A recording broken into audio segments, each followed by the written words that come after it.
Hello भी दोस्तों, क्या हाल चाल है आपका। आज मैं आपको एक ऐसे शख्स के बारे में बताऊंगा जो कि अपनी ज़िंदगी के 42 साल बसर कर चुका था।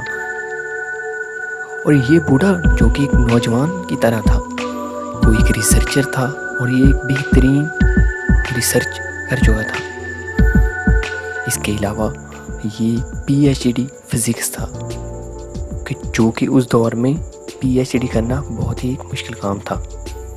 और इसके अलावा ये एक दुनिया का बेहतरीन बिजनेसमैन था और साथ साथ बिजनेस के फ़राइज़ सर अंजाम दे रहा था। एक दफ़ा हुआ कुछ यूँ कि रास्ते में जाते हुए इसे एक शदीद किस्म का हार्ट अटैक हुआ और इस हार्ट अटैक ने गोया कि इसकी जान ही ले ली।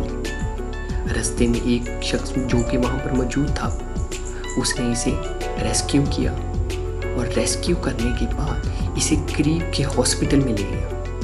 जब हॉस्पिटल ये पहुंचा तो वहाँ पर जब इसका ब्लड प्रेशर चेक किया गया जो कि बहुत ही ज़्यादा बढ़ चुका था और डॉक्टरों का कहना था कि ये बहुत ज़्यादा स्ट्रेस लेने का नतीजा है।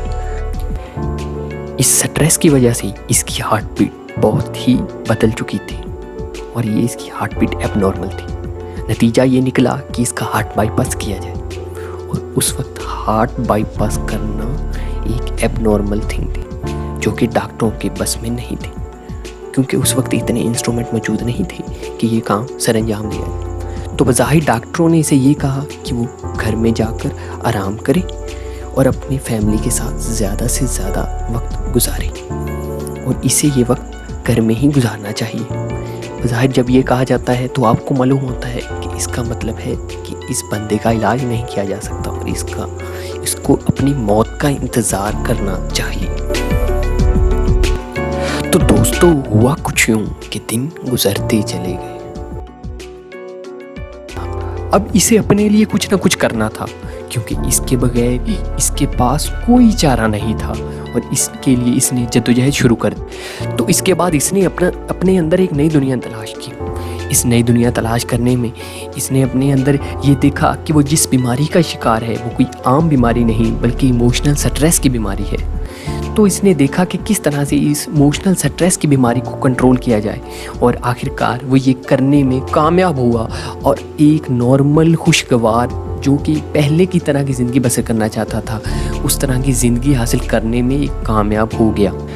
तो इसके बाद ये उन डॉक्टरों के पास गया कि जिन्होंने इसे कहा था कि वो घर जाए और अपनी मौत का इंतज़ार करे। तो ये स्टोरी उन डॉक्टरों के लिए स्ट्रॉय की सी थी और इसको अपने सामने खड़ा हुआ देखकर परेशानी के साथ साथ उनकी हैरानी में भी इजाफा हो गया। गोया के डॉक्टर इसे अपने सामने खड़ा हुआ देखकर हैरान रह गए। वो शख्स जो कि परेशानी की ज़िंदगी बसर कर रहा था और बहुत ज़्यादा स्ट्रेस में था, लेकिन आप जानते हैं क्या, वो अगले 42 साल ज़िंदा रहा। तो क्या आप इस शख्स का नाम जानना चाहते हैं कि जो अगले 42 साल खुशी की ज़िंदगी बसर करके इस दुनिया से गया?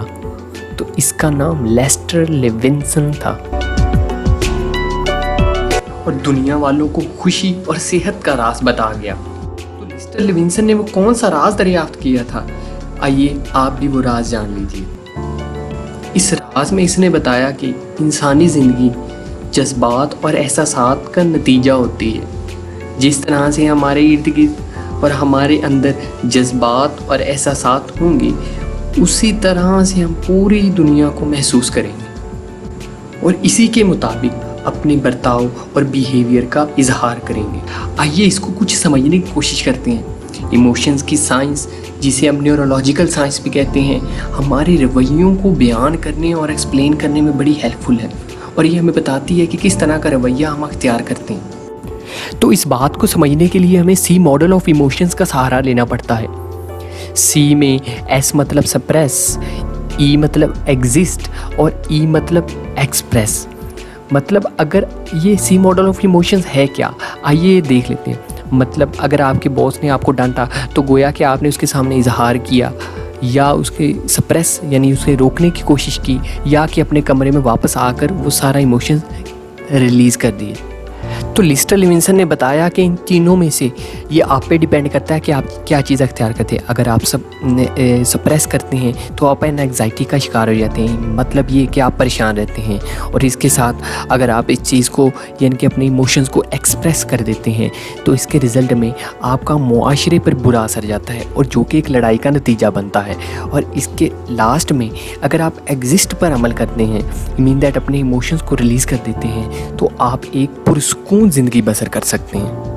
तो दोस्तों, इस इमोशंस को रिलीज़ करने के बारे में आपको एक ऐसी एक्सरसाइज बताऊंगा कि जिसे कर कर आप अपने इमोशंस को रिलीज़ करने में कामयाब हो जाएंगे। तो सबसे पहले इसके लिए आपने क्या करना है, इस एक्सरसाइज में को करने के लिए आपने एक पत्थर को अपने हाथ में थाम लेना है, और इसके बाद आपने, अगर आप परेशान हैं, अगर आप गुस्से में हैं, या अगर आप डरे हुए हैं, तो आपने ये सोचना है कि आपके अंदर जो भी इमोशंस हैं वो इस पत्थर में जा रहे हैं, और इस पत्थर को और इस स्टोन को कुछ देर होल्ड किए रखना है और यही सोचना है। और इसके बाद एंड पर आपने क्या करना है, इस पत्थर को गिरा देना है, और गिराते साथ ही ये समझना है कि आपके जो नेगेटिव इमोशंस है वो भी इस पत्थर में चले गए और आप इमोशन से रिलीज़ हो गए। तो दोस्तों, अगर आप इस बारे में मज़ीद मालूमात हासिल करना चाहते हैं तो आप लेस्टर लिविंसन की बुक हैप्पीनेस इज़ फ्री से और डिटेल पढ़ सकते हैं।